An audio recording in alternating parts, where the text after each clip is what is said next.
Shajida notebook ഉണ്ടാക്കാൻ പറഞ്ഞ സന്തോഷത്തിൽ അതുണ്ടാക്കാൻ തുടങ്ങിയതാണ് ഞാൻ. അതിന് വേണ്ടിയിട്ട് 4 A4 ഷീറ്റ് എടുത്തു. ഓരോ A4 ഷീറ്റും 4ആയിട്ട് കട്ട് ചെയ്തു. എല്ലാം കൂടെ ഒന്നിച്ച് വെച്ച് ഗമ്മ് വെച്ച് ഒട്ടിച്ചു. ഞാൻ പുറംചട്ട കുറച്ച് കട്ടി ആയിക്കോട്ടെ എന്ന് വിചാരിച്ചിട്ട് ഞാൻ പഴയ കല്യാണക്കത്തിൻ്റെ ഭാഗം എടുത്തിട്ട് അതിന്ന് പുറംചട്ടയും കട്ട് ചെയ്തു. അതുവരെ എല്ലാം ഓക്കെ ആയിരുന്നു. എനിക്കാണെങ്കിൽ ആ പുറംചട്ട കണ്ടപ്പോൾ ഭയങ്കര പ്ലെയിനായിട്ട് തോന്നി. അപ്പോൾ എൻ്റെ പൊട്ട ബുദ്ധിക്ക് ഞാൻ ഹൈലൈറ്റർ വെച്ചിട്ട് അതിനൊരു ഗ്രിഡ് ഡിസൈൻ കൊടുത്തു. ചെയ്ത് കഴിഞ്ഞപ്പോഴല്ലേ വേണ്ടായിരുന്നു എന്ന് തോന്നി. നോട്ട്ബുക്ക് കുഴപ്പമൊന്നുമില്ല, എന്നാലും കുറച്ച് പ്ലെയിൻ ആണെങ്കിൽ കുറച്ചും കൂടെ ഭംഗിയായേനെന്ന് തോന്നി. അത്രേ ഉള്ളൂ. പക്ഷേ ബുക്കൊക്കെ അടിപൊളിയാട്ടോ. ഷാജിദ പറഞ്ഞ പോലെ ഞാൻ നോട്ട്ബുക്ക് ചെയ്തിട്ടുണ്ട്. ഇഷ്ടപ്പെട്ടോ ഇല്ലേന്നൊന്ന് പറയണേ. പിന്നെ കുറച്ച് ആൾക്കാർ നമ്മളോട് ഗീവ് അവേ ചോദിച്ചിട്ടുണ്ടായിരുന്നേ. എടാ, നമുക്ക് 1000 സബ്സ്ക്രൈബേഴ്സ് പോലുമില്ല.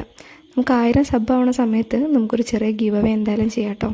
ചാനലൊക്കെ ഇഷ്ടപ്പെടുകയാണെങ്കിൽ ഒന്ന് സബ്സ്ക്രൈബ് ചെയ്ത് സപ്പോർട്ട്